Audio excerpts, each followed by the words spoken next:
Du Trisac. Il déconstruit la nouvelle pour que vous puissiez la construire à votre manière. Bon, on va régler ça tout de suite. Le président directeur général de la Fédération québécoise des massothérapeutes agréés est avec nous, Marouane Bendaoud. Monsieur Bendaoud, bonjour.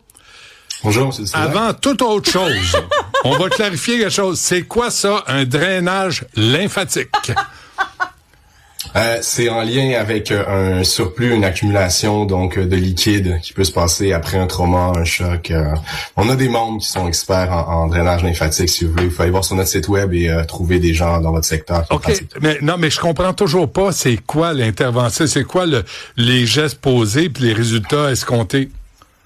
Ben, ça peut se faire, en fait, c'est ça, avec des gens, par exemple, qui auraient eu une mastectomie, donc cancer du sein, ça va être une accumulation de liquide et c'est pour faire déplacer le liquide pour pas qu'il y ait une enflure.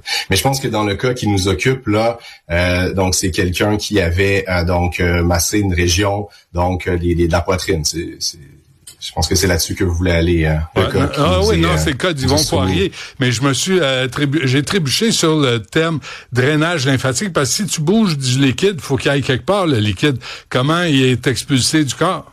C'est le déplacer. C'est le déplacer dans le. OK, mais on l'enlève certaines pas. zones du corps. On fait juste. Non, c'est le déplacer. Non, okay. ça. C'est le déplacer. Bon, c'est une technique de massage, ça, le drainage lymphatique. Oui, OK. C'est une technique avancée. Non, mais je suis pas là pour me chicaner, je veux juste comprendre. Tu sais, puis bon, et là d'abord aussi là, massothérapeute, l'autre précision, puis on va parler de choses sérieuses après, mais faut dire aux gens, surtout aux hommes, d'arrêter de demander des extras aux massothérapeutes là, c'est pas des salons de massage. Puis je me souviens d'une entrevue d'il y a une dizaine d'années où on déplorait ces habitudes très vilaines de certains clients de penser qu'ils étaient là pour un massage érotique.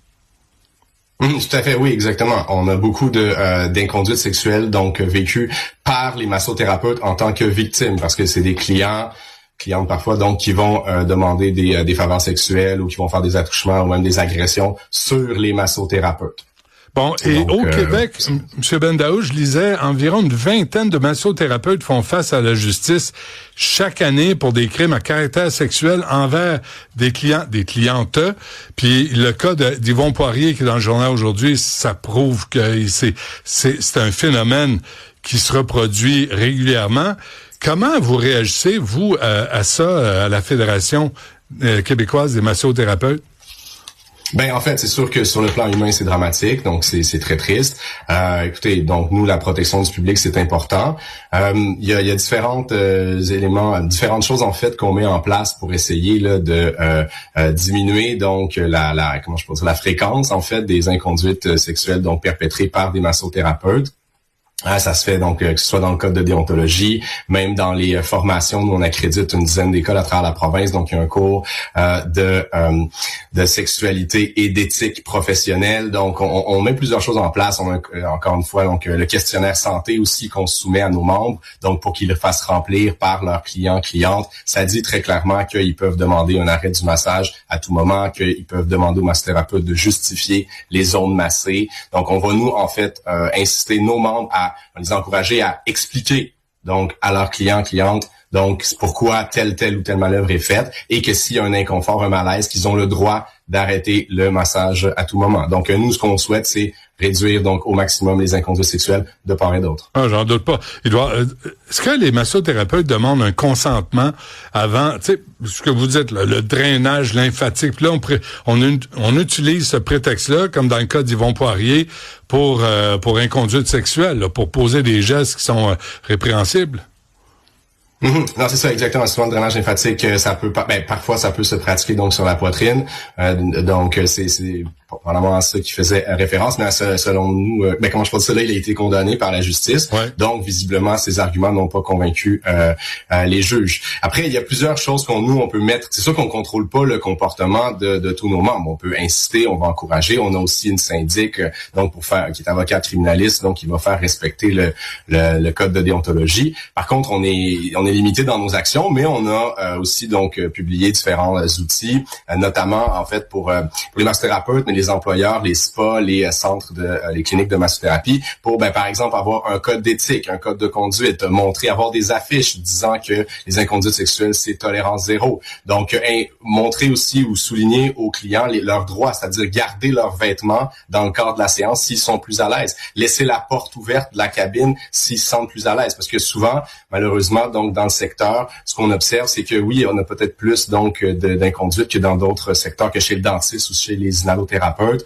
parce que nudité partielle, parce que donc isolement pendant 60-90 minutes, donc le toucher, il faut désexualiser le toucher. Donc c'est à ça un peu qu'on est confronté. Donc il y a différents facteurs qui font en sorte que peut-être ça se produit plus, mais nous, les associations, on prend ça très au sérieux. On a fait beaucoup de choses là. La massothérapie, ça a au moins une 50aine d'années au Québec, et on est plusieurs donc associations à avoir donc travaillé pour rehausser, soutenir nos membres évidemment, mais rehausser la protection du public. Puis récemment, on vient de lancer un projet. OK, on va y arriver, M. Bendaoud. Là, ce que je disais, c'est quoi? Il y a une vingtaine d'associations pour à peu près 15 000 massothérapeutes, mais vous avez besoin d'un ordre professionnel, là. Vous avez besoin d'être encadré.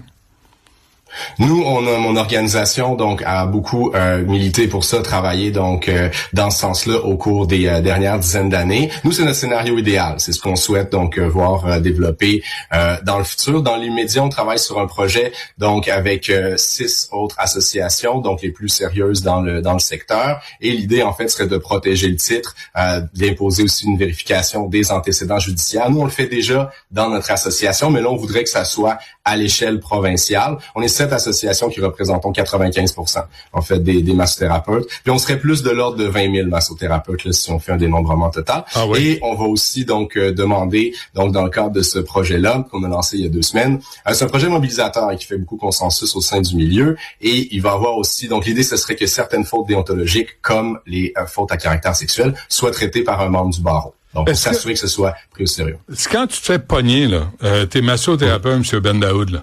T'es massothérapeute, tu te fais pogner, puis t'as une sentence, souvent c'est léger, là, c'est 6 mois.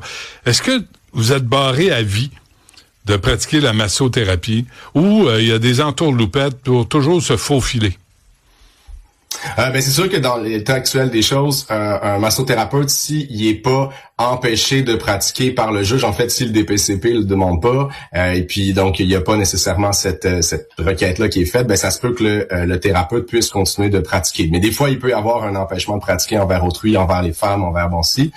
Après ça, donc nous, si notre association donc est mise au courant ou on le voit sur le fil de presse, nous on va donc mener une enquête. Si là il y a une condamnation, puis donc il n'y a pas d'appel, on va le radier. L'affaire en fait avant, c'est qu'il pouvait aller dans d'autres associations, se faufiler. Quand un ordre professionnel, les sanctions sont publiques, puis il y a une centralisation donc des radiations. C'est pas le cas en ce moment. Par contre, pour essayer de pallier à cette lacune-là, on s'est entendu justement avec 6 autres associations pour faire un registre commun des radiations. Donc, depuis le 1er janvier, lorsque une des 7 radie donc quelqu'un, les 6 autres sont alertés. Il y a une notification, on reçoit certaines informations. Donc, si le ou la massothérapeute vient cogner à la porte d'une autre association, il va avoir un stop. Il ne sera pas intégré.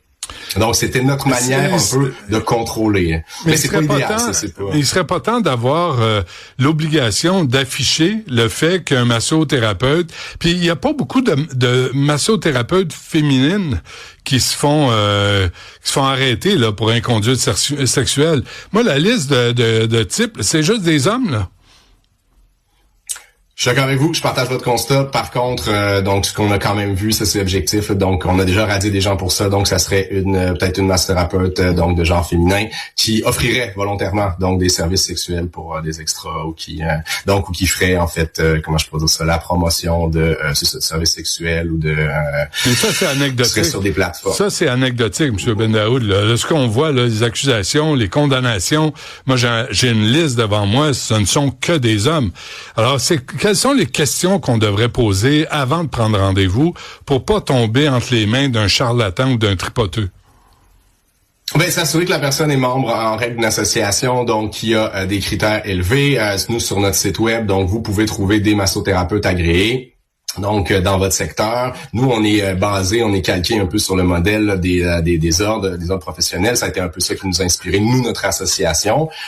Donc, ultimement aussi, on travaille avec le projet dont je vous ai parlé, là, lancé il y a 2 semaines, à avoir une espèce de liste, donc que soit affiché, donc tous les massothérapeutes qui puissent porter le titre, parce que c'est ça, on souhaite en fait avoir une loi qui réserve le titre.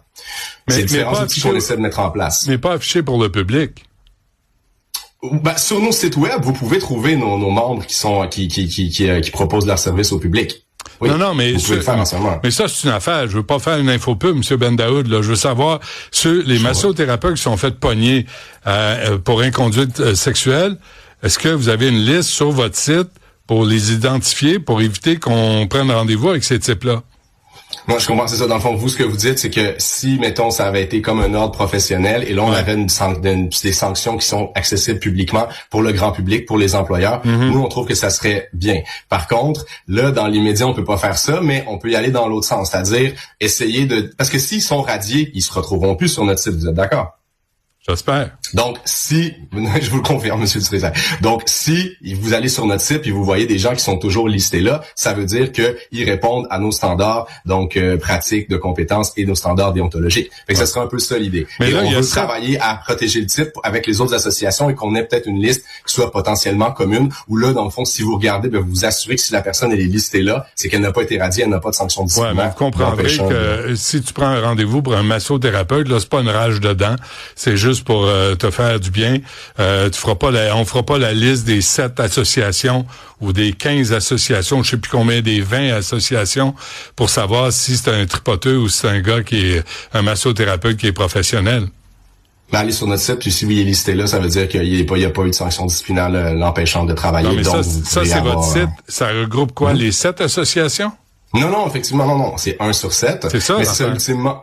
Effectivement, donc ce qu'on cherche à faire, c'est on veut essayer de protéger le titre, avoir une loi, un projet de loi là-dessus, et ultimement, on aimerait avoir une liste potentiellement commune, donc où les membres en règle des 7 associations, on représente quand même 95% de l'industrie, donc c'est pas rien, on représente plusieurs milliers de massothérapeutes, il y en a près de 20 000 au Québec, on a 95%. Là, okay. Donc si on pouvait avoir une liste commune, ça serait utile pour répondre à la question que vous soumettez. En conclusion, M. Bendaoud, il serait temps d'avoir une loi, un ordre professionnel, puis qu'on fasse un ménage dans le monde des massothérapeutes.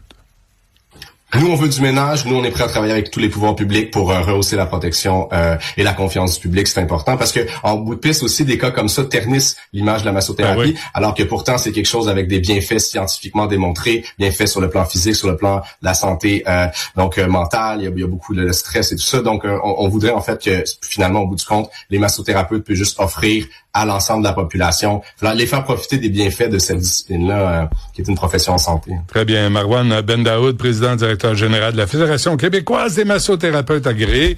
Merci. On va suivre ça, mais merci pour vos efforts. À la prochaine. Merci, M. Dutrisac. Au revoir.